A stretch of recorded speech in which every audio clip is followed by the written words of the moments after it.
and it's the Purdue Boilermakers taking on the Ducks of Oregon. Welcome, everybody. I'm Brad Nessler. Oregon, 2 lopsided victories now to go 2-0 and up to number 16 in the national rankings. It's got people thinking possible Rose Bowl for this Mike Bellotti team. And for the other hand, Purdue still wondering. They had a blowout victory in week 1, but they're not quite sure what they have as a football team. One thing we know, Paul McGuire, for the Ducks of Oregon, they got a lot of speed and a lot of guys that can score. Best offense in the nation, 592 yards a game. And you know, last week alone, 7 different guys carried this baby over the goal line. And in the first 2 games, Ness, 10 different guys have scored touchdowns.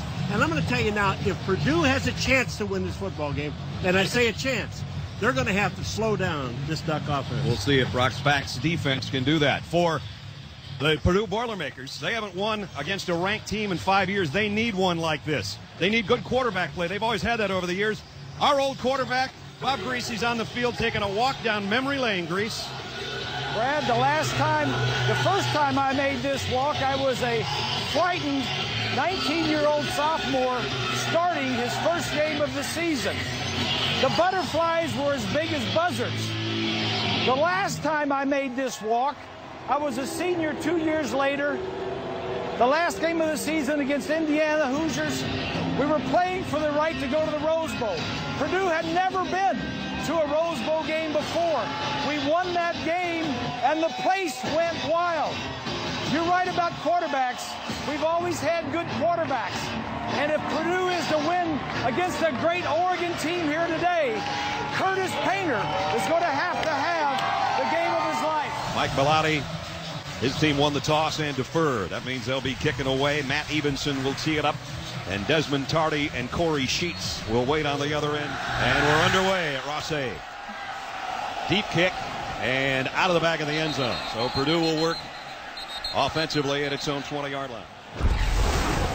Start with a very good tempo. Get in there and move the ball well. Like you said, obviously we want to score, but we really want to get a good start and really move the ball. We don't want to get in there and start slow, but really just go in, start fast and hopefully keep that intensity the whole game. He's had a pretty good start to this season. His career over 9,000 yards and 56 touchdowns. In the shotgun, Sheets flanking him to the right.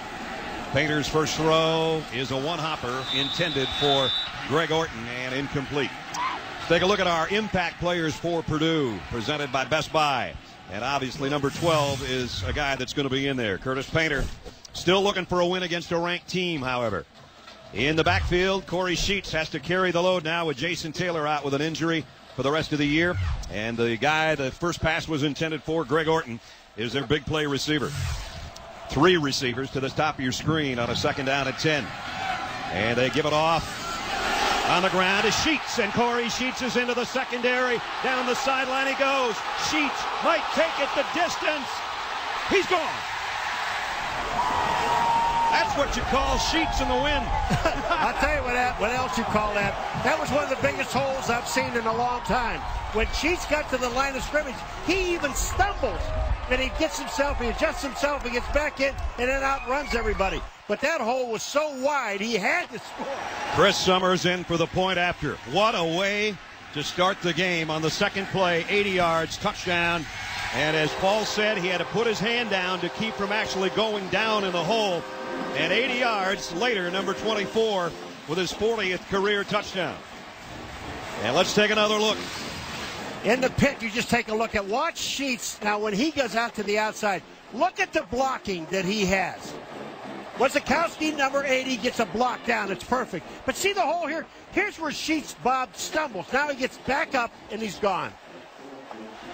And he outruns a pretty good, strong safety. Boy, you got that right. That's Patrick Chung. Huge first series for Purdue. That's Pierce and Benton, the center and right guard that pull around. He stumbles in the hole, stiff arms Patrick Chung, and it's just a foot race down the sideline. Wow. And he's hugging all the linemen. You got to give the big eaters some sugar. You got to give them some love. Carson Wiggs will kick it to Talmadge Jackson and Andre Crenshaw. And this will be Crenshaw at the 4. Across the 25, Crenshaw, nice return. Bumped out of bounds, but not before he got way out to the 39-yard line. Justin Roper, the quarterback, hurt in game 1, came back strong last week. Jeremiah Johnson, he's their leading ball carrier, and he is also big and fast. Talk about big as a receiver. How about Jason Williams? 6'5", 242 pounds. So the Ducks are down a touchdown and open up at the 37-yard line is where they spot it. Roper keeps it himself. A lot of people thought that he couldn't do that, but he's done it pretty well, and he had a touchdown run last week. He gets 16 yards right off the bat. You take a look at the Oregon starting offense. It's up above your scoreboard. And you take a look at the lineman in front of Justin out of Beaufort, Georgia. Yeah, the thing you need to know about Oregon, they never huddle, and they hurry back to the line of scrimmage. So here they are. This time he gives it a big opening for Johnson. Jeremiah Johnson off to the races. Wow, 2 big running plays by each team now. Torrey Williams saved a touchdown, but that's 35 yards for Jeremiah Johnson. What a big hole right there through the right side. Brad, what you're seeing is both offensive coordinators giving you their best shots early. All the way to the 12-yard line already. Student body trying to make it tough on the Ducks down there in that end of the field. Roper, all 3 wideouts to his left. This time Johnson's going to be dragged down by Ryan Baker. Let's check in with Stacy. Well, Brad, just a quick update on Jeremiah Johnson, obviously coming back from that dislocated shoulder. I talked to him this week. He returned to practice on Tuesday. He told me Wednesday that he had no pain. He said his mobility was great, a lot of massage, and obviously he looks good out there right now, Brad. Yes, he does. He is wearing sort of brace underneath his shoulder pads in hopes that that will keep anything further from happening to that shoulder. 5 wideouts, empty backfield for Roper, who has a look over to the sideline and now comes up under center. They can get a first down at the 2-yard line. The end zone's only 2 yards further. Johnson now comes back in motion to the backfield. And it's Roper again. Justin Roper down to the 7. You know, he is the lowest guy on the totem pole that the Boilermaker defense is worried about running the ball is Roper. They've already lost their number 1 quarterback or the other quarterback, Nate Costa. Now, this kid's doing a good job, and I'm sure Oregon doesn't want this guy running too many times. Nope. It's 3rd down and 5. Oregon 56% on their 3rd downs in the first 2 weeks of the season. This is their first of the day. Johnson, he's not going to get to the 5. It'll be 4th down. And now, will Mike Bellotti kick a field goal or try something here? Well, you know, you think about it. Purdue comes out and they throw a ball. We know they're going to throw and they're going to throw. We know this team, Oregon, can throw the football also. They spread everybody out. They have not thrown a pass. It's all on the ground. There's Costa on the sideline. Bob talked about Nate out for the year. Matt Evenson comes in to try a field goal. It'll be a 23-yard attempt. Evenson 2 out of 3 so far in the early season. Kick on the way, and it's perfect. So Oregon answers, but got only a field goal. 7-3 here early. Nick Alioti's probably not loving it right now. That's true. And Brock's back. Yeah. But the offensive guys love it. Matt Evenson, who hit the field goal to cap the 57-yard drive in 6 plays for Oregon, will kick it away. Corey Sheets watches it go over his head. Again, that one's even deeper than the first one, and that shows you how strong that wind is down there in the field. We're talking about Nick Aliotti, longtime defensive coordinator. There's Nick up in the booth, and he also was wired for sound for us before the game. Don't go crazy in pregame. Pace yourself, you hear me? Be a killer, be a warrior, smart. Good leadership out there, huh? Go say they monster, a monster. You gotta win it up front. That's Rashawn Harris he's talking to. Monster. First down for Purdue at the 20. Painter from the gun. Deep down the sideline, and he's got it. Orton's out of bounds. Nice throw and catch out to the 38-yard line. What a big-time throw that was into about a 30-mile-an-hour wind. They were going to run a fade, but it was a fade stop. And you don't know how hard that is to time that up with the receivers. Talking with Nick Aliotti the other day, I said, Nick, you haven't lost your voice yet. He said it's because we're down to 1-a-days now instead of 2-a-days. So Purdue out to the 38-yard line, racking up yards in a big way. Halliburton in there now at the fullback spot. Frank plays a lot of different spots. Number 44, he's going to be a lead blocker here. And Sheets almost found that same hole, but it closed in a hurry. Spencer Pasinger is the guy that made the stop. And the Purdue offense, you'll see, roll across up on top. Jones and Hedstrom and Benton, Pierce and Sester, the guys up front. They'll use a lot of different tight ends, including Kyle Adams, Orton and Tardy. Whittington, for the most part, do the wide receiver chores, and Corey Sheets, their big play man, as you've already seen, at the tailback spot. Low snap, Painter off play action, wants to throw a screen, now comes back, and he's got some green in front of him. And he got pasted after about a 3-yard loss. And I mean hit by Patrick Chung, who will take your head off if you give him a chance. Well, Ness, this was supposed to be a screen out to the outside of the left-hand side, and Corey Sheets, number 24, falls down. So Painter has no place to throw the ball, and he sees the rush coming, so he kind of gets out of there. He doesn't pick up much, but I'll tell you, he's smart enough to get the ball back to the out-of-bounds marker. Right. Purdue was 6 of 11 on their third down conversions in their win over Northern Colorado last week. Let's see what they do with a third down and 9 from their own 39. Pressure coming. Painter feels it, and now he'll try to run again, and he's got a first down. Well, both quarterbacks have shown their wheels aren't too wobbly. They're pretty good runners, both of them. Well, that was a smart play by a fifth-year senior quarterback. Only a 3-man rush. So they're dropping 8 guys into coverage.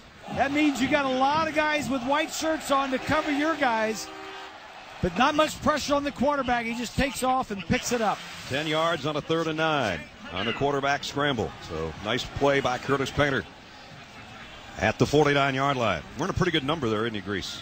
I like that number. That's a good number. 7-3 Purdue here in the opening quarter. Painter, quick toss out to Sheets, one-on-one out in the secondary, and knocked out of bounds by Jarris Bird.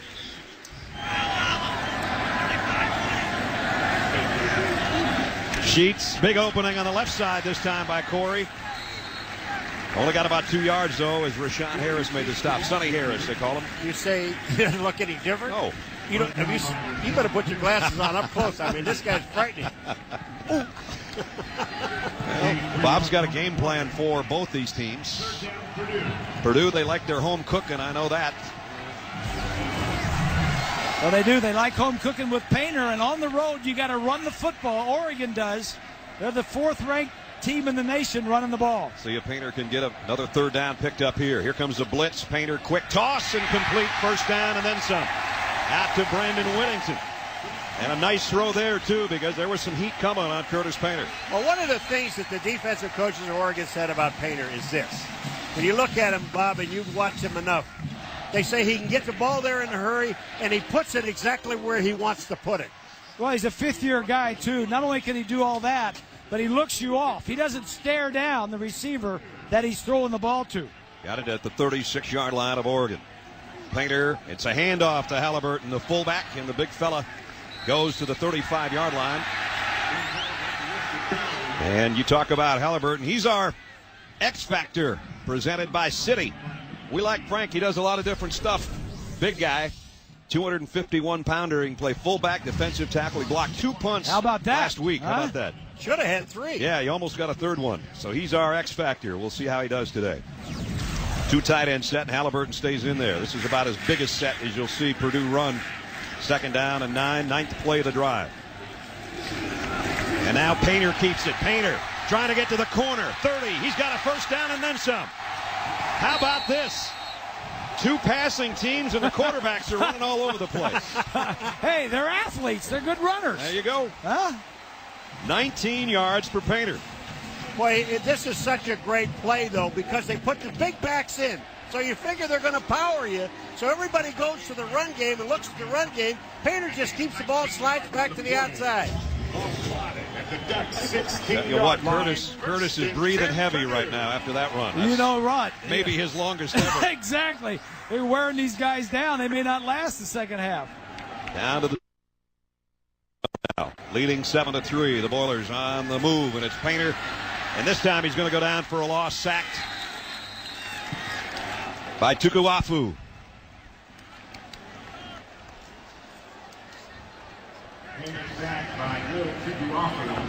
Tukuafu, the defensive end, with the stop, and it's going to bring up second down and long now. Second down at 15. Painter already 26 yards on 3 carries. Now it's Corey Sheets, who's got a whole bunch of yards on his carries today, including an 80-yard touchdown. And he got it back to about the 12-yard line. Paysinger on the stop. Third down and about 6. This is the first time I've ever seen 2 defensive ends. Tukuafu is 39. And Reed is 49. These numbers, they look like they should be linebackers or defensive backs. That's the numbering system in college football. Don't we love it? Oh, no, we don't. 6. No, we don't. Purdue has picked up 2 third down and 3s on this drive. Now it's 3rd and 6. Oregon sneaking some guys up, and here they come. Painter, low snap, quick throw, and a nice defensive play out there on the wide receiver to knock it away. And it's going to bring up 4th down. Jarris Bird made the play with the left hand. How about that snap? The ball came back end over end on the ground. Watch the defensive play here. A little slant inside here. He wants to get the ball to, was that Tardy? Yeah, This is Tardy, yep. So now Purdue will try a field goal. Painter to hold, and Chris Summers on to attempt a 29-yard. A 29-yard attempt.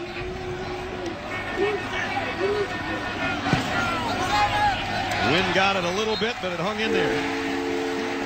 So Purdue adds 3. Way short on the kick at the 17-yard line is Jackson. Oh, man. Talk about losing your head at the end of a play.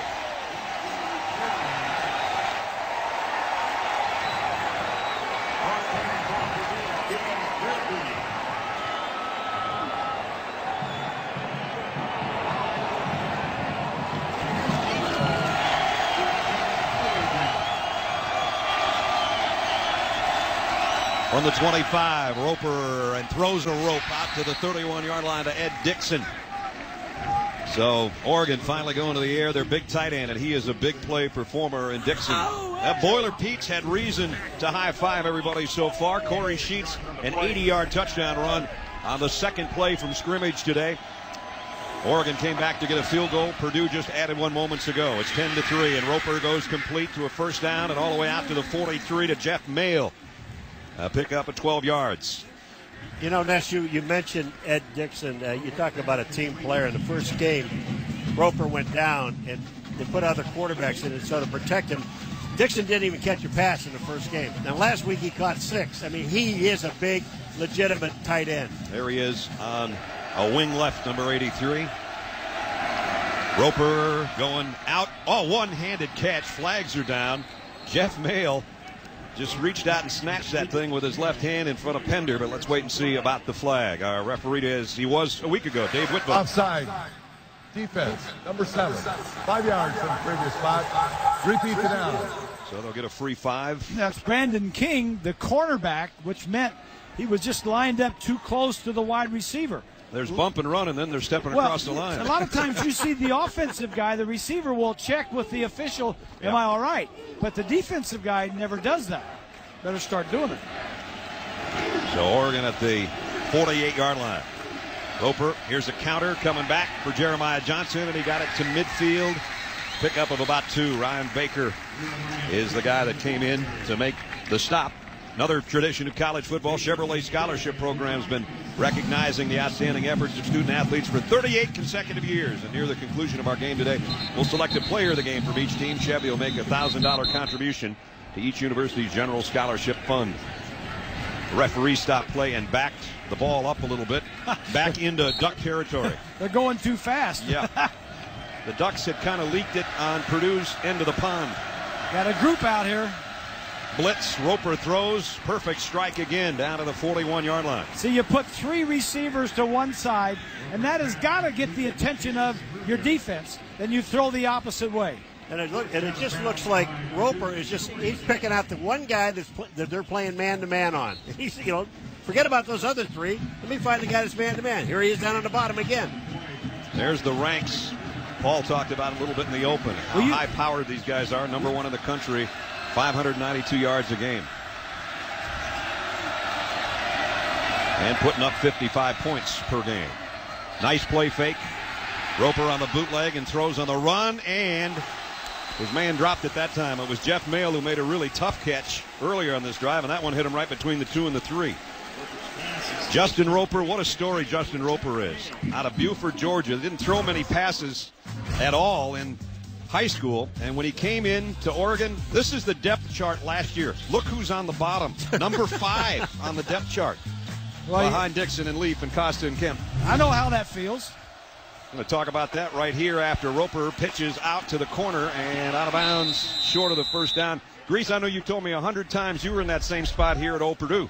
Well, when I got here as a freshman, I didn't know whether I was a quarterback or a defensive back, because I've had breakfast yesterday with Bob DeMoss, my old quarterback coach, and he says, in my eyes, you were a defensive back. You were the best free safety the freshman team had. There's the guys. There's the Bob Greasy depth chart here at Purdue.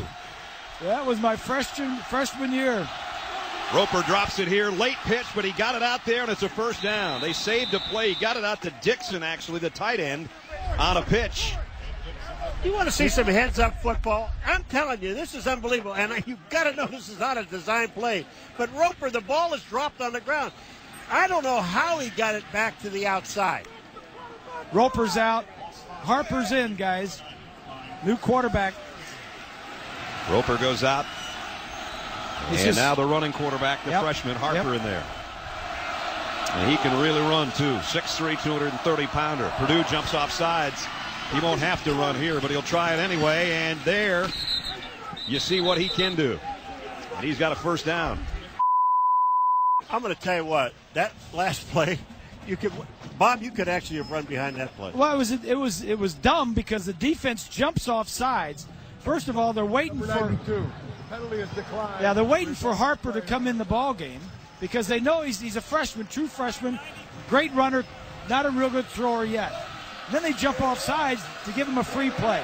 The worst part, excuse me for a second, but the worst part about those guys jumping outside this is the fact that everybody stops. So one play, a first down, and Roper takes over again at the 18-yard line. Oregon trying to tie things up here, trailing 10-3. Nice play fake. Roper, plenty of time now running out of it. And throwing on the run. Intercepted at the 15-yard line. Brandon King, one man to beat. He might take it. Going to be run down from behind, but he's all the way down to the 25-yard line. Jeremiah Johnson saved a touchdown, but it's a 61-yard interception return.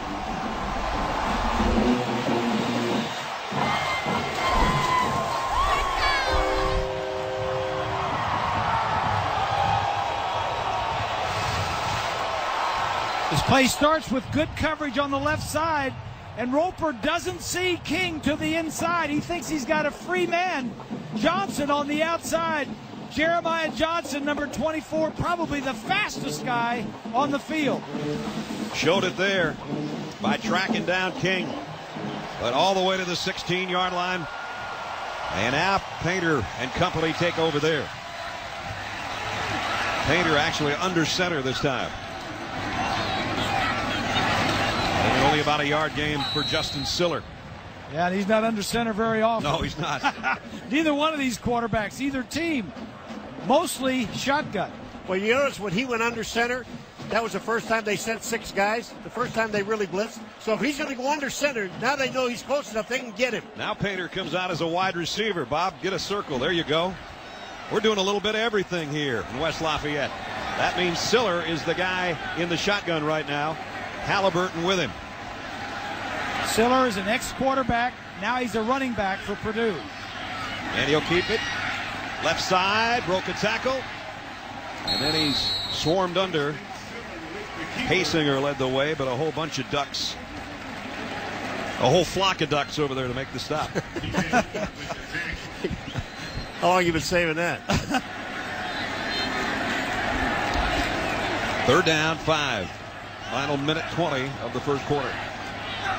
Smith in motion across the field. All 3 receivers that way. The throw's too high, intended for Desmond Tardy, incomplete. We're going to see Matt Evenson come back out. The Tardy went down and slipped, didn't get out of his break. And again, throwing into that 30-mile-an-hour wind. The quarterback is not going to be as accurate as he might be. Chris Summers last time had the ball taken a little bit by the wind, but he tucked it inside the left upright. Let's see how he does this time. He hit a 29-yarder earlier. This one's from 38, and again, Painter to hold. Summers, kick on the way. He played the wind perfectly, didn't he? Right down the middle. Corey Sheets moving up the all-time touchdown list, led by the great Mike Allstott, who went on to a great career with Tampa Bay. Corey might get a handle here. 34 rushing touchdowns in his career. He's the tailback on 2nd down and goal at the 2-yard line. Halliburton in motion. Sheets with the carry. Sheets with a touchdown, number 35.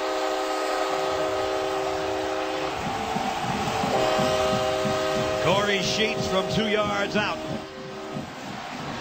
So the first play of the second quarter, almost as good for Corey as the second play of the first quarter.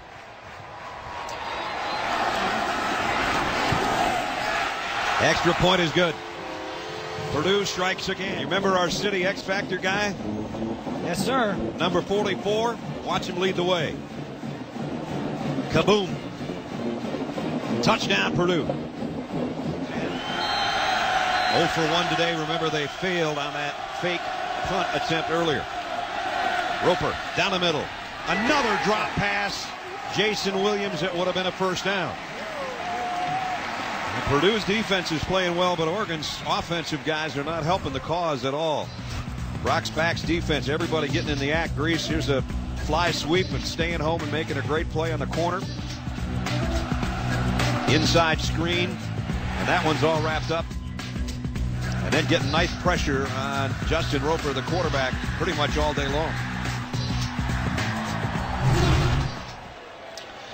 4 drop passes. They all would have been first downs. Yeah. And a couple might have been big plays. You know, the interesting part about that defensive segment, there were 3 different guys made plays along that line. Again, Purdue's got 2 timeouts to work with here. If they want to try to add something before halftime, they had a hook and ladder set up. Yes. Get it off. Yes. Greg Orton and Corey Sheets had a little something going on over there, and it didn't quite work. Almost got it, but the coverage. Watch this now. 24 Sheets is going to try and take a lateral. He's trying to get it out. He just can't get it because the defensive guy's got him wrapped up. So 2 of their trick plays, and here's an interception. Painter, ill-advised throw, and Oregon's got it back. Jarris Bird stepped in front of that pass. That's the first interception for Oregon this year. And they had 20 of them last year. Yes. Yeah, but I can tell you right now, when Painter goes to the sideline, they're going to say, what were you thinking about? What are you thinking about? You don't ever throw this ball here. All the white shirts, there are 3 white shirts out there. Now you got to wonder if Chip Kelly's got a little something in his bag of tricks if he doesn't try a big score play here. You'd love to get something on the board. Roper fires out on the flat, incomplete, intended for Dixon, his tight end, as his primary receiver was covered, and he had to come back to the outside. And that was a long throw again. Well, it's a tough day for quarterbacks when you go into an opposing place. You play on grass. It's not something you're not used to. You also get a loud stadium, and you got wind just messing up with your throws. Roper's missed his last 5. He's got this one complete. Williams on the cutback looking for a block, a stiff arm, first down. And he held on to that one. And a flag flies in at the end, is going to add to it. And Oregon's going to have a great opportunity, even though there's less than a half minute to go, to get some points here. This was an outstanding play by Williams, though. He's cutting to the inside, catches the ball. He goes back to the outside and picks up a blocker. And what he's really thinking about.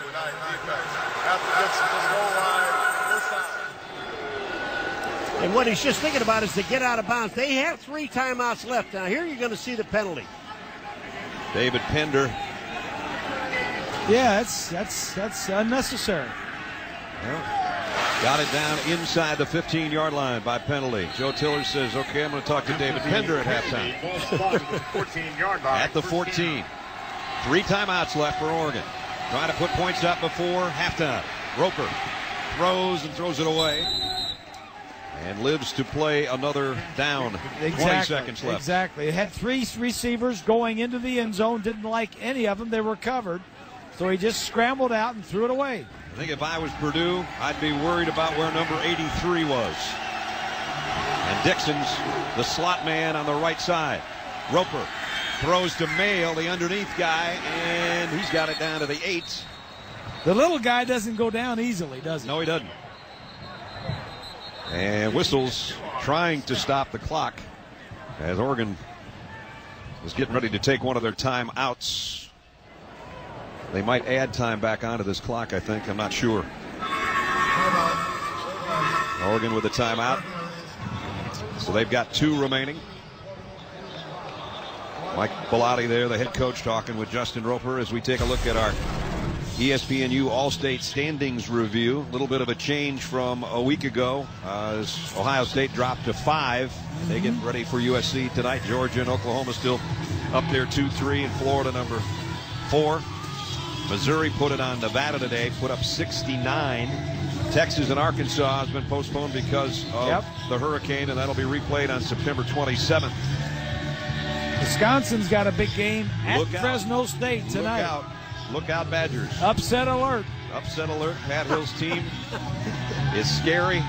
Brett Bielema has got a good football team, but that's a long ways to go, and Wisconsin sometimes out west doesn't have such great luck. That's right. So now we're down to 3rd down, which really doesn't matter. It's 2-down territory. They did put 3 extra seconds back on the clock. They can get a 1st down inside the 5. The touchdown, of course, that many yards away. Roper on the end zone and broken up. It was Dixon. And it was Dixon. Torrey Williams made the play, though. There's number 83, and Torrey Williams knew where he was. Nice job by the senior out of Cedar Park, Texas. Watch the feet on this guy. Watch how quick he gets back inside. Look at this. I mean, this ball is thrown the only place where he could catch it. He should have caught this ball. He hit him in the hand. He could have caught it. 4th down, Oregon. They need a touchdown here before halftime. Justin Roper, tall in the pocket. Might have had it tipped, and now a flag. Wait a minute. If it was a tip ball, the flag's going to get picked up. If not, it could be pass interference. Holding defense number 7. Half the distance to the goal line. Automatic 1st down. And now Oregon takes its 2nd timeout. Purdue, that's their 4th penalty. All on the defense. Take another look at that last play. Nope, nobody got it. And there you see the penalty near the goal line. So this is a golden opportunity, but Oregon, the only problem now, they're running out of clock. They got 6 seconds to try to do something here with it. So 2 plays, I guess, huh? Well, or don't you have to? You bet if you've got a little over 6 seconds. If you take a snap, you better throw it quick. Yeah. Quick slant or something right here, and then if you don't get it, you got 1 more play left. Quick slant or maybe a quick fade, but it's got to be quick into the end zone. I'm sure they made Justin Roper very aware of that over on the Oregon sideline. And here's a guy whose confidence is a little bit shaken. Yep. Not only is he throwing into the wind on the road, but he's had two balls picked off that were really poorly thrown. So now it's Mail that's going to be down in the slot on the right side. Always got to keep your eye out for him. Here comes the pressure. Roper waited too long. Late throw, broken up. Half, not quite over. Joe Holland came on the pressure off the corner. Were they trying to get it to Dixon? Yeah, they were, and now they're going to kick a field goal. Mike Bellotti has decided he wants something out of this before halftime. Here's Dixon right here, trying to get it to the big guy. Holland came right up the middle. Tim Taylor will hold. Good pressure. Matt Evenson will try a 21-yard field goal. Tight spot there on the right hash, in close, and he made it. So that's how the half comes to a close, with points, but not the kind of points that Oregon wanted. I can tell you that right now. They were thinking 7 all the way. They'll have to settle for 3. And 20-6 at halftime as we check in with Stacy. Coach Tiller, why has your defense been successful in the first half? Because they're playing hard. You play hard, good things happen to you. Slight swing of momentum there, but they settled for a field goal. What becomes your halftime address? Yeah, well, you know, we didn't do a good job of managing the game right there before the half. We throw the interception, but defense did a nice job of getting off the field without a score. All right, thanks, Coach. All right, Joe. At the break, Purdue 20-6 over Oregon. Coach Pilati, what did you tell your players at the half, down 14? Well, I told them that basically we've given them everything that they've gotten. We gave up 1 play on defense. We gave up a couple poor plays on special teams. And we've hit people in the hands, haven't caught them, and we hit the other team in the hands and with interceptions. We have to just play our game. We talked about 2 words before the game was focus and finish. It's exactly what we need to do now. Thanks, Coach. They're going to have to focus before the finish. Those drop passes were so costly, and Mike talked about it with Stacy there. Big difference in the ball game, drop passes. Joe Tiller trying to beat a ranked team for the first time in 5 years. And Oregon will get the ball first to start the third quarter. Carson Wiggs has got it teed up. Walter Thurman and Patrick Chung wait on the other end. Thurman 2 yards deep, and he'll bring it. Thurman got a little bit of a crease, and he's out to about the 30-yard line with his forward progress before Fabian Martin comes over and makes the stop on the special teams. We've got a flag on the play on the opening play of the third quarter as we welcome you back. Brad Nessler, Bob Greasy, Paul McGuire. We already heard from Stacy. First half, kind of surprising. It's about the exact opposite of what you would think was going to happen. It was, because Purdue is out rushing Oregon, right, and Oregon is out passing Painter and Purdue. You know, they really surprised us, I think, with both quarterbacks running in that first quarter. Right. I mean, that kind of shook up everything for both defenses. I think what Grease said in the game plan earlier, that Oregon's got to run the ball. If they don't, Justin Roper's going to get killed in that backfield. Exactly, and give Purdue credit. Brock Spax shutting down that running game, forcing them to throw. They threw the ball over 31 times in the first quarter. The first half.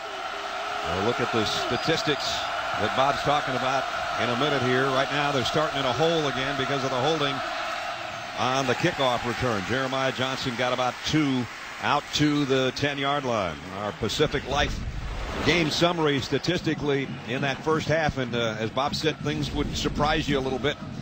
Total yardage is all Oregon, but they haven't done much with it, including the couple of turnovers. And the 4 drop passes, I think, is the key to the ballgame. I think 1 would have been a touchdown. The other 3 would have been first downs. Yeah, the turnovers are key. Purdue scored on their first 4 possessions. And now it's out to the 14-yard line on the keeper for Roper. Brandon King made the stop. Brings up 3rd down and 4. Oregon's leaders in the first half. Justin Roper, he might have gone a month back in high school and not thrown 33 passes, much less in a first half. Exactly. Johnson and Dixon, their leading rusher and receiver. But Jeremiah Johnson has been nothing like we anticipated so far because the Purdue defense has stretched things out and been too good. He gets another call here, and now he's got room to run. And he's out across the 30 to the 35-yard line. His best run probably of the day, a 21-yard pickup for Jeremiah Johnson. Think about Jeremiah Johnson. If you can get him to that second level and get everybody hold at the hole, just take a look at how quick he gets there. Now he's at the second level. The only people that can stop him now are safeties and corners. It's good blocking that line up front. Unger, we haven't mentioned his name. He's one of the top centers in the country. Now Roper throwing for Dixon. Did he catch it? He did. Wow. Purdue defender didn't turn around in time, and he scooped that one for 23 yards. Well, Dixon, Roper threw at him 10 times in the first half, Ness. He caught 5, and then a couple of them were broken up, and he dropped a few. But this is just an outstanding pass and catch. What's this? He goes down to get it, make sure you have the ball. First down. Somebody's got to make the plays for Oregon. Dixon's stepping up. Blitz coming down the middle. This one in and out of the hands again. A catchable ball to Terrence Scott, at least in my opinion. Royce Adams broke it up. And boy, Purdue was coming with the heat that time. Yeah, Brock Spack likes the zone blitz, and so he likes to get after you. Here's what Oregon's done. Too many punts and too many interceptions, and then 2 4th down failures. Yep. David Pender went out injured, and Fabian Martin's coming in to play corner for Purdue. Roper throws on the run, and a lineman is the closest guy to that ball. In fact, 2 linemen. And that's what the Purdue fans are yelling. I wonder if the wind down there on the field, if we can ask Stacy if the wind is as strong now as it was at the beginning of the game. What you might have noticed has changed is the sun has actually come out. When we were expecting a rainy game, and now we've even got sunshine, but a lot of wind still. 3rd and 10. Roper got a man down the middle, and it sailed over Williams' head. Incomplete. Stacy, how about the wind? Well, yeah, just to answer Bob's question, it's still coming in big gusts. It calms down for periods and then it returns.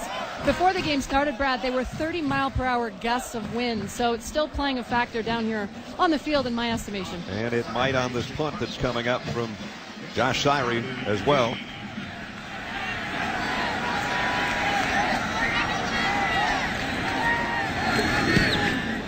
He hangs it up in that wind. It wobbles around, and it's going to be played beautifully by Jeff Mayle. He catches it on the fly. Yep. That's Jeff's best catch of the day. Yeah, he's back. He went out to the locker room earlier. Here's a throwback screen to the tight end. Oh! There's a collision.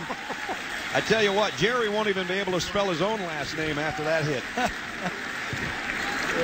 Jerome Boyd.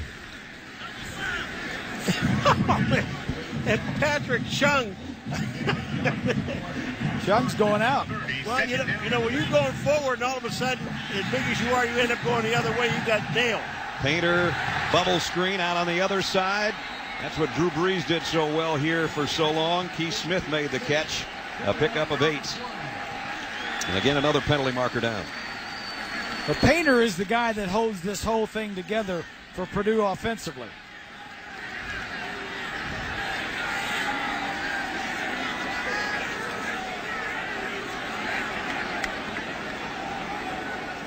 Illegal substitution. Defense. 12th man did not get off the field. 5 yards through the spot. I think it was Chung that never made it to the sideline. It was Patrick Chung who just took his time getting off. And now more substitutions coming in for Oregon. That's what both of these offenses do to you, Brad, is when they're no huddle, shotgun, so they're at the line of scrimmage. But if offensively, if you put in substitutions, you've got to allow time for the defense to have substitutions. Oregon just got a guy off the field right there again. And now Painter, incomplete over the middle, intended for Wasikowski again. He was expecting Wasikowski to be out a little bit further. Wasikowski is playing because of the injury to Kyle Adams. They're starting tight end, so he doesn't throw as many balls to Wasikowski. Now it's 3rd down and long. If he doesn't start catching him, he's not going to throw any ball. You got that right. 3rd down and almost 8. Painter, there he got it to him. Not going to be a first down, though. Good job by the Ducks defense. Thurman and Boyd are there. And it's going to be 4th down and about 1.5 yards. Boyd's made a couple nice plays on this drive. Boy, now Purdue, the players don't want to go off the field. They want to go for it. It's a good 1.5 yards. You got that wind behind you. You got to go out there and punt it. They finally come out. That's when you look at the coach and say, let's stay out here. And the coach will say, yeah, I'll tell you what. Get over here. Chris Summers, with the wind at his back, has hit some big-time punch today going in this direction.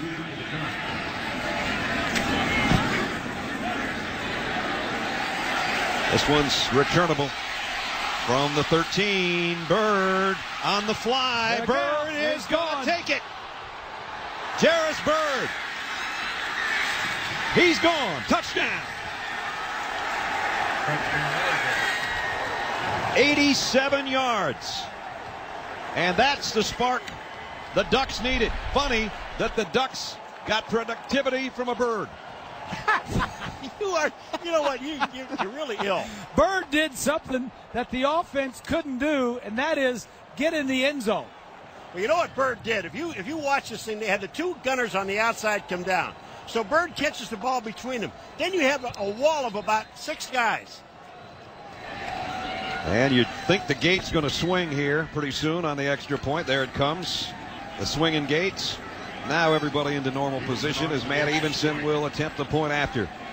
Jairus Byrd, 87 yards. Extra point is good. Now the game is tightening up. Bird gets beyond those 2 guys. Now he's got like 4 or 5 guys in a line. You see him right now. They're at about the 40, the 30. Watch this. Once he passes them, he's got no one. The only guy that really has a chance of tackling is the punter. And he doesn't get him. That's the only guy. You don't have to block anybody else. All these guys didn't take the right angle to the return guy. Well, the Bird in flight for the Oregon Ducks. They close the gap to 20-13. First punt return for a touchdown for Oregon in a couple of years, and it was a dandy by Jairus Byrd, 87 yards. Now we got a ball game, 20-13 Purdue. Oregon set to kick away. And now the crowd has quieted considerably at Ross-Ade Stadium after that big play, the first big play the Ducks have gotten today. Tardy and Sheets are waiting at about the 15-yard line, anticipating a short kick. They get a line drive that will bounce up to Sheets at the 11-yard line. And Corey out across the 30 to the 31-yard line. At the 32-yard line. Painter, inside give to Corey Sheets. Corey's had a big day, 2 more rushing touchdowns, 1 of 80 yards on the second snap of the game, and he's got to carry the whole load after the injury, season-ending injury to Jason Taylor. So, you know, even returning kicks, that's another kind of risky thing. Your top tailback's out there shagging kicks. Hurry up, here they go. He's got 118 yards rushing today. Here's the throw, complete out to Keith Smith. And Keith's out to the 40-yard line. Walter Thurman is waiting for him there. It's going to bring up 3rd down and about 2. You're right, Brad. Jason Taylor was a great addition. It was like thunder and lightning with those 2 guys in the running back position. Now Sheets got to take most all of it. 3rd down, big 3rd down right here for both teams. Late in the 3rd quarter, and now is a 1-touchdown game.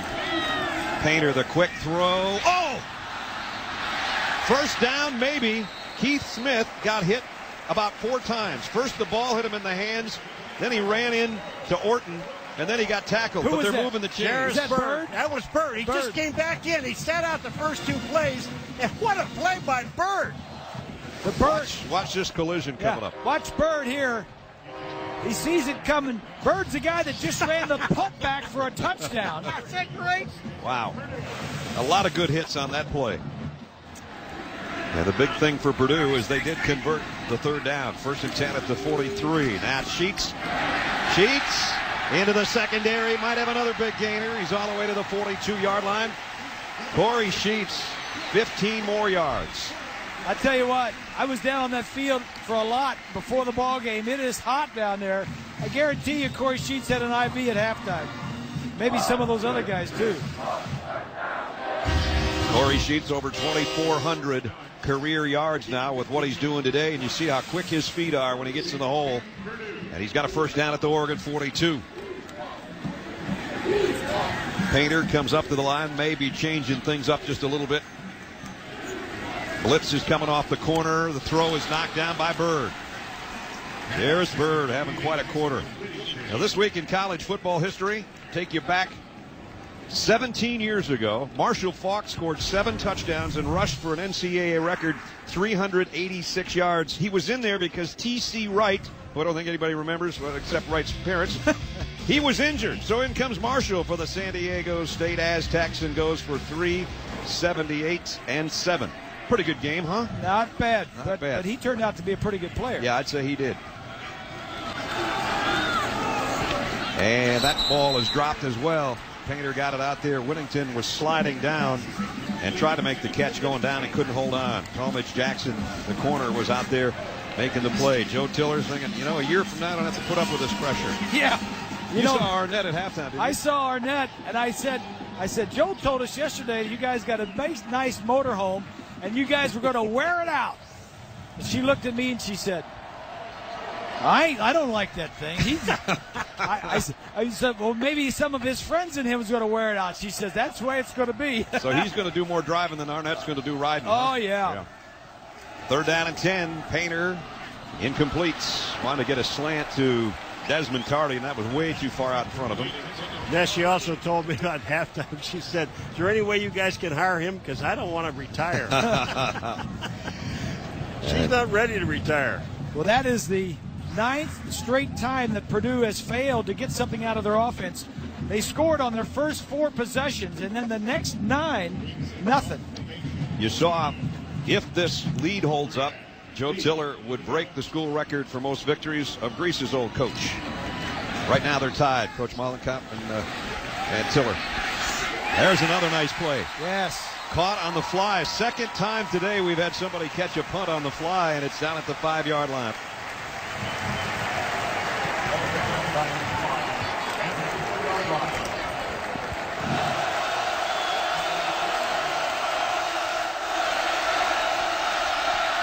Justin Roper comes up firing, in and out of the hands of Dixon. Ball still up, incomplete. Oh.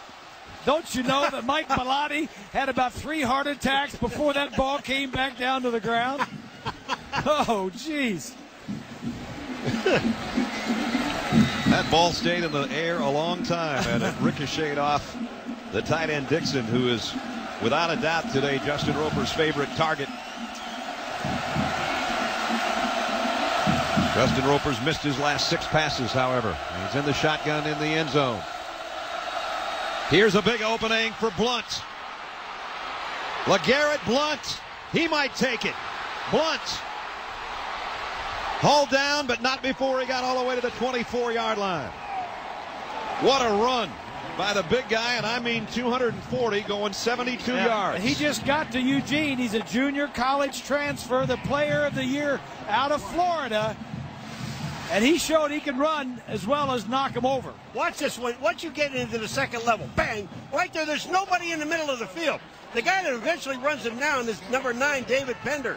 But he cuts back into the inside, or outside. Take a look at this. If he gets one more block, he's gone. But what a great run.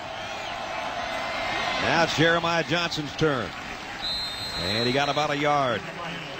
So 2 big plays in this quarter. An 87-yard punt return for a touchdown, and now LeGarrette Blunt out of East Mississippi Community College a year ago, as Grease mentioned, his first big play for Oregon.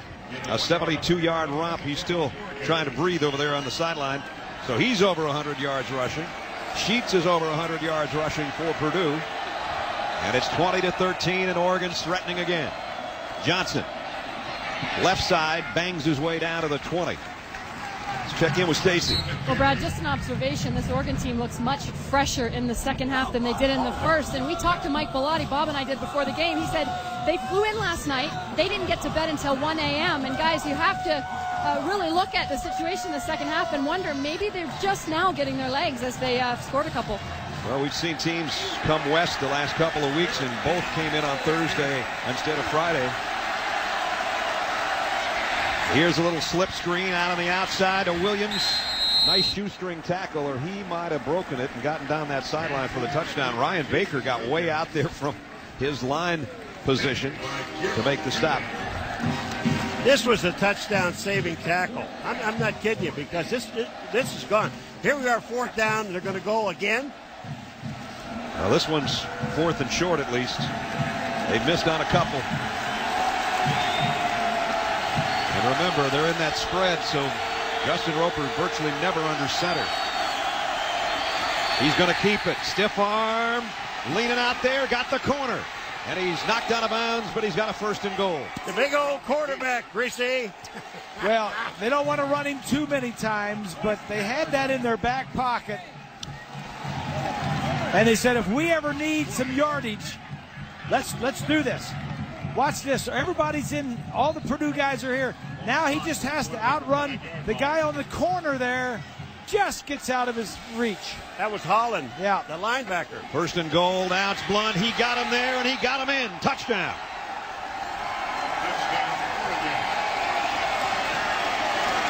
Now the Duck fans have something to cheer about. We're an extra point away from a tie game. Davidson on to attempt the extra point. Again, the extra point formation is set up. And now Evenson will step back. They'll swing the gate back over. Line up for what will be the tying extra points. Perfect. And the third quarter has belonged to the number 16 team in the country. 11 seconds is all it remains, but LeGarrette Blount went 72 and then got down the final 5 for the touchdown. World's largest drum over there by Boiler Crossing, and now the Boilermakers going that way. They hope. 10 minutes, 5 seconds remaining. Tie game at 20. Purdue offense at the 45-yard line. Painter pump fakes, throws back a screen to Sheets the other way. Spins his way out, and a penalty marker comes in at the end of the play. Well, this may be a tripping penalty on Oregon. During the play, holding. Offense number 21, 10 yards from the spot of the foul. Repeat the down. Greg Orton, the wide receiver, with a holding call, and that spoils great field position, that's for sure. I saw Michael Speed stick his leg out, and then the flag came. And You were close, yeah. Yeah, I was really close. You were real close. Tripping on one side to holding on the other side. Patrick Chung went to Oregon as a 16-year-old freshman. 16-year-old. 16-year-old. He was born in Kingston, Jamaica, and folks down there tend to go to school about a year earlier than the kids in the United States. So much like Tim Duncan when he was at Wake Forest, he was 16 when he was a freshman. You got all this good trivia. Well, I try to help you guys out. Painter down the middle, incomplete again, thrown behind his intended receiver. Our Pacific Life game summary. The story of the ball game in the second half has been what Oregon has been able to do offensively, because they put up 14 unanswered points, including Garrett Blount, who went 72 yards, and then the final 5 on that touchdown. It'd be even worse probably had Brock Spack's defense at Purdue not forced 4 turnovers today. So we've had big plays, we've had fumbles, we've had interceptions, we've had a punt return for a touchdown, an 80-yard rush for a touchdown. A little bit of everything for you. Here's a draw play to Sheets, who's had a huge day.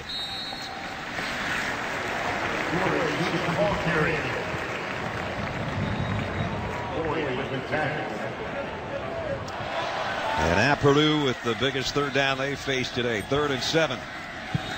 Painter throws, got his man on the run. First down. Keith Smith. He's all the way down to the 33-yard line. Oregon decided to go man-to-man coverage, and Purdue had a good route on, got him the ball quickly, and they pick up the first down. Keith Smith, who moved from safety to wide receiver late last year, former quarterback, former safety, now he's playing wide receiver, and that was his biggest catch of the day. Purdue now at the Ducks' 33-yard line. We're under 9 minutes. Sheets trying to get to the corner. He's got it. 30, 25. And he's dragged down, and that's going to be a personal foul over there. Personal foul. Illegal personal foul. 15 on the defense. Nice call, Des. Half the distance to the goal line. Automatic first down. That is a new penalty again this year. It's basically the Roy Williams from the NFL penalty. You can't put your hand right in where the shoulder pads are and yank a guy down like that, because those kind of injuries, you saw where his legs go. That's exactly how you get hurt. If you put your hand in the collar and pull him down immediately, you're going to get an ankle or a knee or some kind of injury, so they're trying to get rid of that. Sheets popped right back up, and he'll take the next carry, and this is going to be a tough yard to the 10 for him. Sheets with the carry. They can make a first down without crossing the goal line, but it's so close that it's about 6 to 1 and a half a dozen of the other. Well, if Purdue's offense, if they're ever going to step up, it's got to be now. They can't settle for just 3 points here against Oregon. They've got to get 7. Second down. Orton and Smith and Valentine, the wide receivers for Painter. If they're going to take a shot at the end zone, this wouldn't be a bad time. Painter, too high for Orton, incomplete. Well, that's one of the few times you see Painter. He looked at Orton the whole way. He just waited for him to come across the middle and then threw it to him. Take a look at Painter here watching number 12. He's watching the whole way. He never turned his head anywhere, and it threw the ball. Well, you can do that when you don't have a big area. Like down here, he's got 20 yards to look around. You know where the defenses are. Pick up. It's like throwing between fence posts. The defensive guys are the fence post. You throw in between them to your guy. 3rd down and 10. Painter's going to roll to throw this time. On the run. Oh, almost picked off. Patrick Chung got over there in coverage. You got to kick it. Here comes the field goal units. Summers, 27-yard field goal attempt coming up to try to give Purdue the lead. And he has. This kick follows Thurman over to about the 6-yard line. Thurman into that second wave and all the way out near midfield. Oh, he almost took it. Big 45 play. yards. Huge play. That's going to make Justin Roper feel a little more comfortable with the 50-yard line underneath him.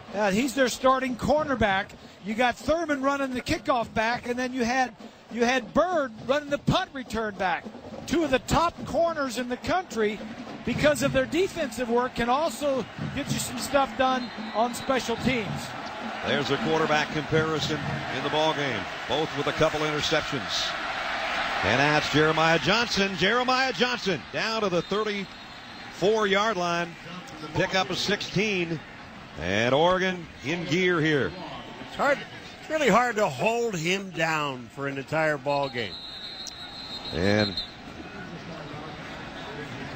Dong is shaken up on the play here for Purdue. Let's take a look at our Best Buy playbook, Robert Greasy. Well, sometimes the offenses, they're a little sneaky, and they'll throw these 3 guys out here on the right side thinking they're going to throw, and then they'll run the other way. You put all your defensive guys over there to stop those guys, and then you get a center out and a guard out, and you get a speedy back like Sheets, and you're off to the races. You know who's going to love that play? The head coach in waiting, Danny Hope, who's the offensive line coach, because those good guys that pulled out, both got great blocks. So Frank Duong injured. Looks like maybe his knee. It's Oregon now to first down on the flare pass out to Jeff Mayle, and Mayle cartwheels his way inside the 30. We welcome those of you that have been watching the ACC battle between Georgia Tech and Virginia Tech. A Hokie close win. We're in a close game here with Bob Greasy, Paul McGuire, and Stacey Dales. I'm Brad Nessler. It's number 20, 23-20. Purdue leading number 16 Oregon, trying to beat a ranked team for the first time in 5 years. But there's 6:42 remaining, and Oregon's on the march. Johnson in the middle, got about a yard. One thing that Oregon, remember, they have the wind at their back, and this wind has been tricky all day long. And I just wonder if they will really put the ball up going in here. I just got a feeling they're going to try to run this thing all the way in, or those real short little passes. They're bringing in their running quarterback again. So you're assuming that the true freshman Chris Harper will probably tuck this one away. No, he's not going to keep it this time. He's going to hand it off because the first 2 he kept. You're right. Johnson, after the first down, picking up just a couple yards, got only about one more.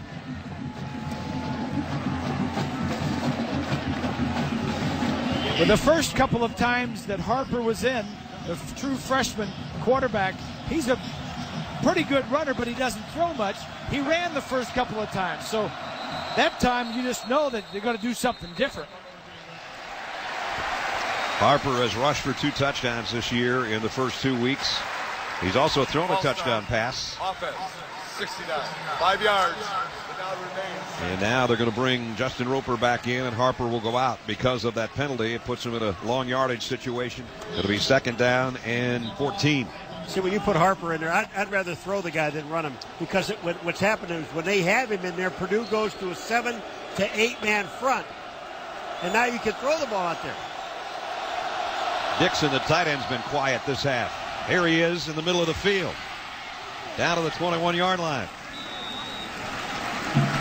Pick up a 7. That's really a good play in college, that middle screen. You saw UCLA use it a lot on Monday night against Tennessee. I don't know if they used it much today, but BYU was beating their pants off. I think they forgot all about it.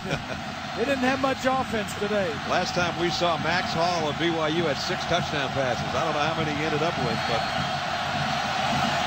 big third down right here, 3rd and 7. That man coverage in the secondary. Blitz coming. Roper zips it down. Incomplete, just off the outstretched fingertips of Terrence Scott. Boy, just another inch or two, and that might have been a touchdown. Jeffrey Mayo thinks he got hauled down to about the 5-yard line. They really put their hands on him, but the pass wasn't thrown to him. But I thought they were going to throw a flag for holding. Matt Evenson a year ago was a Groza semifinalist. This is where you gain your Groza votes on kicks like this. With 5:11 remaining, he'll try from 38 yards to even the score again. Evenson, the snap was bad. They got the hold up, and he got it right down the middle. Good kick. Good game. Tie game. The snap, a little low. Nice job by Tim Taylor to get it held, and Evenson pops it through or even again. You judge people on when you win big games, not how many yards you pile up. Yeah, that's true. Drew Brees was able to do that here. Bob Greasy was able to do that here. Several others were. Curtis Painter wants to join the group. Sheets didn't get to the first down. It's going to be 3rd down and about a yard. So the biggest 3rd down of the day is at hand. And we're under a minute and the clock running. Remember, Purdue took over at their own 20 with 5 minutes and 6 seconds to go. This is the 11th play of this drive. They could actually, before they snap the ball, run this thing down to almost 20 seconds. Now they got the big group in there with the extra tight ends. Corey Sheets, a whale of a day. He gets it again. Timeout. You want to get it closer than this. You want to conserve some time now. It looks like he got the first down. 28 seconds left. Use one of your time. You need to get it closer than this. Your kicker, your field goal kicker is kicking into a pretty stiff wind. And now they do take the timeouts. They're down to 1. One little yellow guy left. The one they want to save to get their field goal unit out there if necessary, unless they come up with a big hitter before and don't have to kick. All right, Grace, would you throw here? I think you can run anything you want because you've got a timeout left. Yeah, I run some good plays. If you do throw here and it's incomplete, you stop the clock, you can throw again. You've got that timeout. You can run any play you want right here. In fact, a pass play might be better because if it's incomplete, you stop the clock. Okay. There's Chris Summers. He's trying not to think about it right now, I think. Right now, what is it, 26? Be a 43-yard field goal into some wind. I'd like to get my guy a little closer if I were Purdue. Yep. Well, a tight ball game. At halftime, it was all Purdue. Mike Bellotti told Stacy coming out of the locker room, we have to focus and finish. They really focused in the third quarter, took command of the game from a momentum standpoint, if you will. Never have led. And now we're tied at 23. They have 2 tight ends in the game, Wasikowski and McKee, number 89 and 80. Purdue fans want something to celebrate. We'll find out in the next half minute if they can or if we play some more here in West Lafayette. First down. Painter, play action, bootleg. He will throw. And throws it away. Man wasn't there. Call, Grease. It's a 2-man route. Neither man was open. He rolled out because so he wouldn't get sacked. Yes. You know, Purdue has offensively, for those of you who have joined us, we've said this before, they scored on their first 4 possessions and didn't score again until their 15th possession of the game late here in the fourth quarter, and that was just a field goal. So Purdue offensively kind of went dry for most of the ball game. Well, I think so. Also, if they're going to run, they're in the middle of the field now where you want to end up. Well, you got single coverage everywhere you want to look. Sheets actually lost a yard. That's not what you want to do. Well, Casey Matthews made the stop again. They're just going to wait and kick the field goal from here. Yep. Well, they're going to be on a right hash. And they're going to call timeout here in a couple more seconds. Whoa. Well, here's the thing, too. That wind is blowing. They're facing the wind. It's blowing from their right to their left. So, and he's going to hit. This is almost like a hook shot anyway. The last time he hit one going this way, he had the other hash mark, and he played the wind, and he let it roll in there. I think this is going to be a heck of a hard shot here. I do, too. I just thought that they would keep the ball in the middle of the field. Just if you're going to run it straight up the middle where you have the middle, and then he has to kick it straight. Now he's got to almost hook this thing or let the wind take it. If I were kicking, you're not kicking. I would rather have it in the middle of the field or on the left hash mark, as Brad said.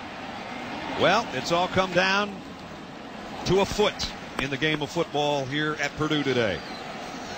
Chris Summers, the junior out of Fishers, Indiana, 3 for 3 today. All his field goals have come at this end of the field, but this one's a toughie. 44 yards away. Justin Roper hopes for a chance at overtime. Here's your ball game. Purdue on the right foot of Chris Summers, trying to beat a top 20 team, and now Oregon's going to take a timeout and let him think about it a little bit longer. Corey Sheets, 177 yards and 2 touchdowns. Jarris Bird, 87-yard punt return for a touchdown, and has played the secondary all day as well. In recognition of their efforts, Chevrolet will make a $1,000 contribution to each university's general scholarship fund. So you want to be a kicker. You want to have the pressure. Yes, you do. I mean, this is what, seriously, if you are a kicker, this is where you want to be. Did you see the game last night? South Florida and Kansas, and the exhilaration after that kid from South Florida, the freshman, made that kick. That gentleman is 2 seconds and 44 yards away from becoming Purdue's all-time winner as a coach as well. The ball game is on the right foot of Chris Summers from 44 yards out. Oh, never had a chance. We're playing overtime. Justin Roper will get his chance. Oregon lives to play another few minutes at least. We're going to overtime at West Lafayette. Hang around. 4 quarters wasn't enough at Ross-Ade Stadium in front of a sellout crowd. 23-23 at the end of 4. So we'll play overtime. The captains will come back out to midfield for the coin toss. And each team's going to get a possession at the 25. There won't be a game clock. Only the play clock.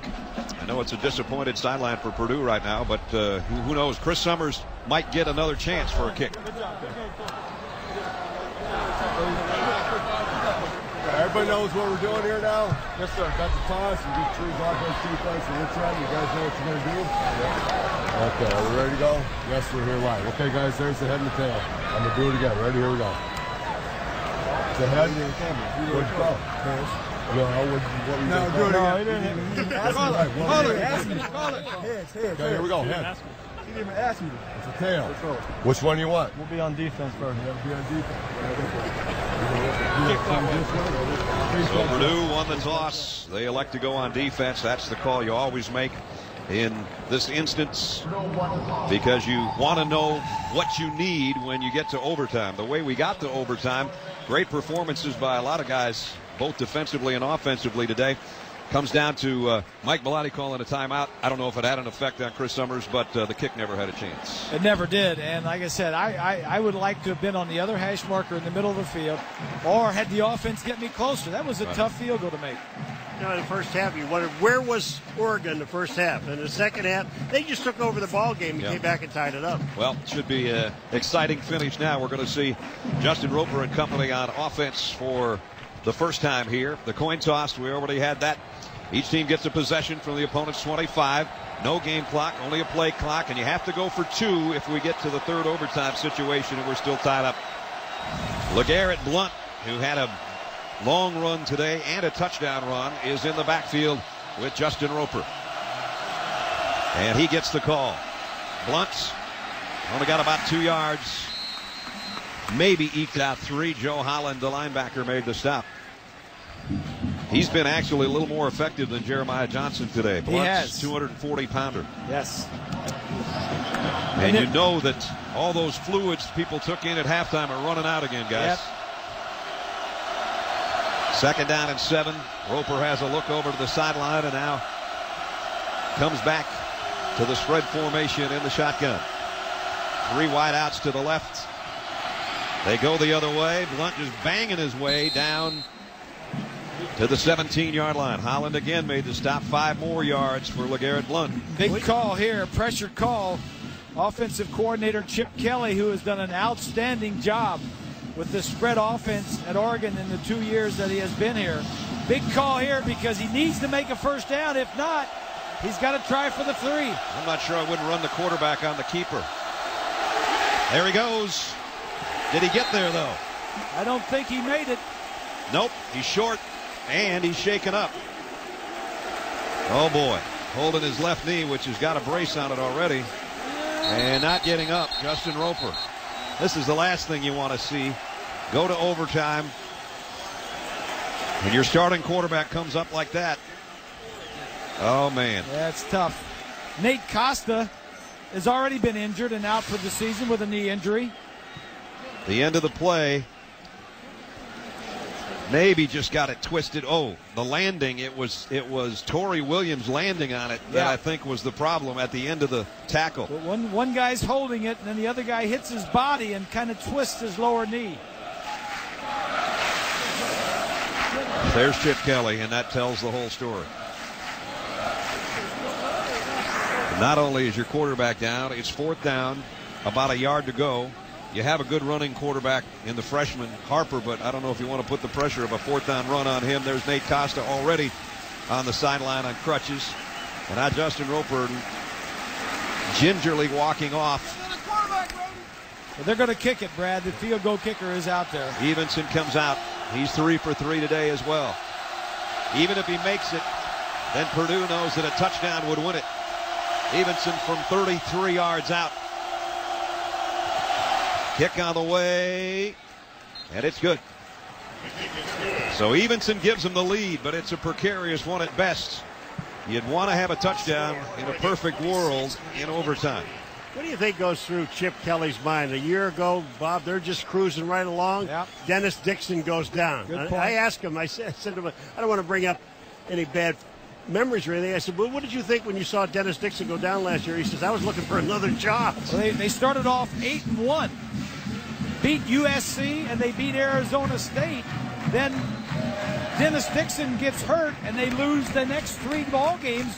They were ranked as high as number 2 when they were 8-1. Well, and here they are this year. They got Justin Roper. He had a concussion in the first game. He got out, but they got through the game. Then here he goes down, and we don't know how bad the knee is, but it is a knee injury, and he had to be helped off the field. So now it's in Curtis Painter's hands again. A touchdown for Purdue would win it in overtime. Painter sets up. Deep ball. Orton. Flag down. Walter Thurman got there just before the ball did. Pass interference on Oregon. That'll give Purdue a first down. It'll be a 15-yard penalty. It's not like the NFL interference, but this was a great call. You roll the quarterback to the right and throw back. No question that is interference. But Thurman was beat, and better 15 yards than have a completion right near the end zone. Yep. He never even looked back. He knew he had to get there and break it up regardless of whether the yellow flag came in or not, and he's shaken up on the play as well. All right, now you're in a situation here, Ness, where you got to score. You either got to get a touchdown. You can't get a first down here. You're at the 10. Or kick a field goal to tie. Kick a field, yeah. But I'm saying you can't pick up a first down here. It's been Corey Sheets' game today. He's with Painter in the backfield for Purdue. First and goal. Painter in trouble, and down he goes. Lost a couple on the sack to Goafu. Got there to down him. So now it's second down and 12. The coverage downfield was there, and it made him pull the ball down, and then the protection went south, and he was sacked. You know, there's pressure on the offense because a turnover here by the offense ends the game. We're in overtime. Oregon leading by a field goal. Purdue on their offensive possession.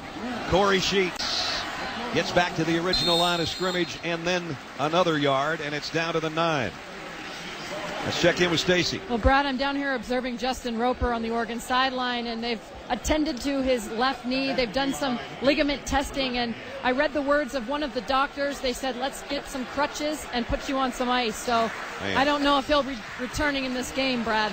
Be a long ride home for the sophomore out of Beaufort, Georgia, heading back to Oregon. We hope he's well and well soon. 3rd down and goal. Painter scrambling around, now trying to win it. He's down to the 5-yard line. And that's 4th and goal. And now you got to kick it. As we said, by playing defense first, they knew what they needed.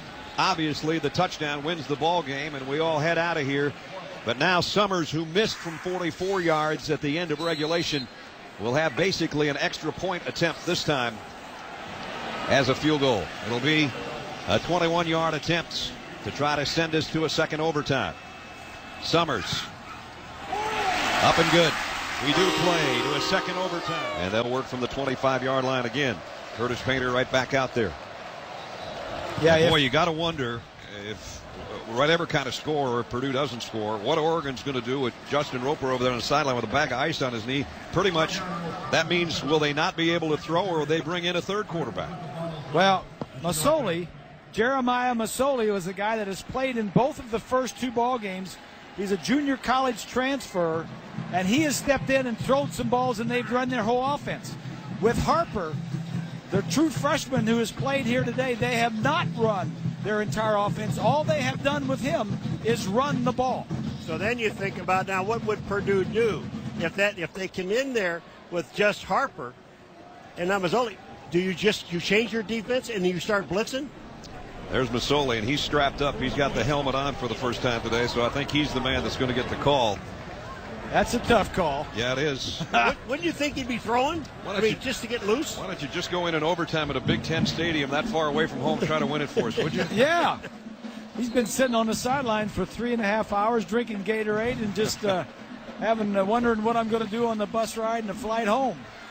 So now Painter and the Purdue offense at the 25 again. Second overtime.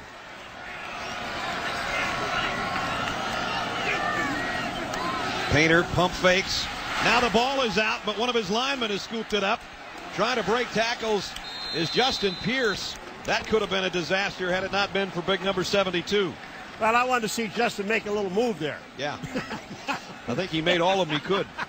Well, what happened here is it was a pump and go, trying to get an easy 6 points in the end zone, and the protection didn't hold up, and he just got sacked. The problem they've got now is they got a long way to go on second down just to get down to the 15-yard line. Watch over here on the right side. He pumps, and then the tackle gets pushed back in his face. What is that, Reed again? Yeah, Reed again, and Tugoafu from the other side. Painter, throwback screen to Sheets. Got a block. Sheets, 35.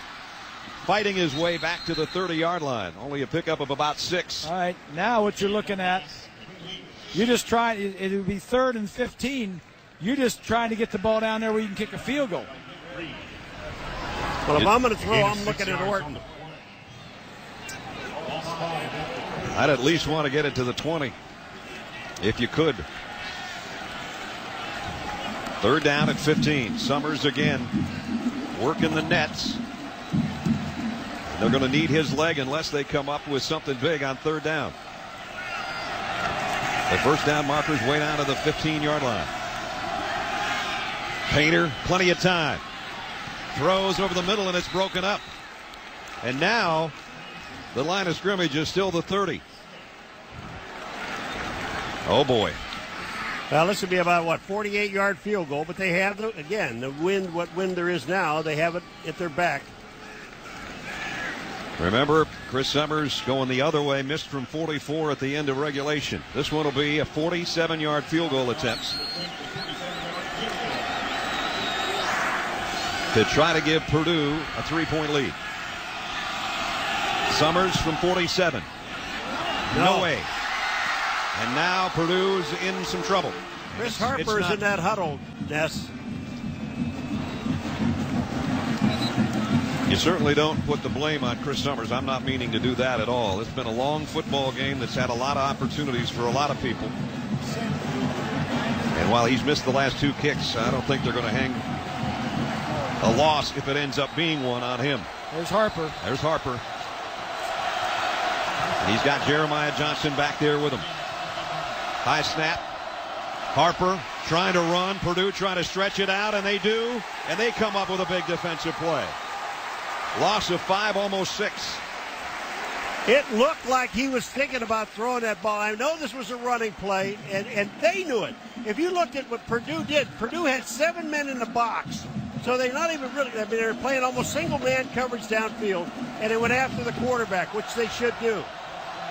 Harper, there are his passing numbers. So he has put it up 6 times in the first 2 weeks. Johnson gets it back to the 21. Tough run by Jeremiah Johnson as he got 9. And now he comes off holding his hip and limping badly.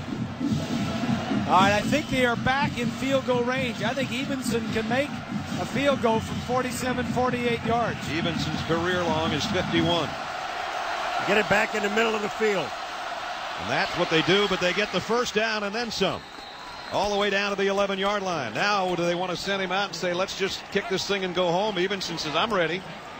But he liked the first down. We might be about 1 play away from seeing number 85. Yeah. I don't think they want to mess around with it too much down there. The thing here is don't fumble the football. That's what I meant. Harper down to the 3-yard line. Maybe the 2.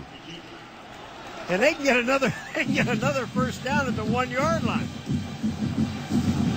Well, I guess they're going to leave the offense out and say, if you guys can get it in, we'll just go home. This is a true freshman running this offense in overtime. 2nd down, the give. Blunt, he's in. And Oregon wins it in overtime, in 2 overtimes. LeGarrette Blunt from 3 yards out, and 16th ranked Oregon survives an upset bid by Purdue. Mike Belotti's team is 3-0. 32-26 in 2 overtimes. Purdue goes to 1-1. The Ducks survive and go to 3-0 on the season. It'll be a happy flight home for the Ducks.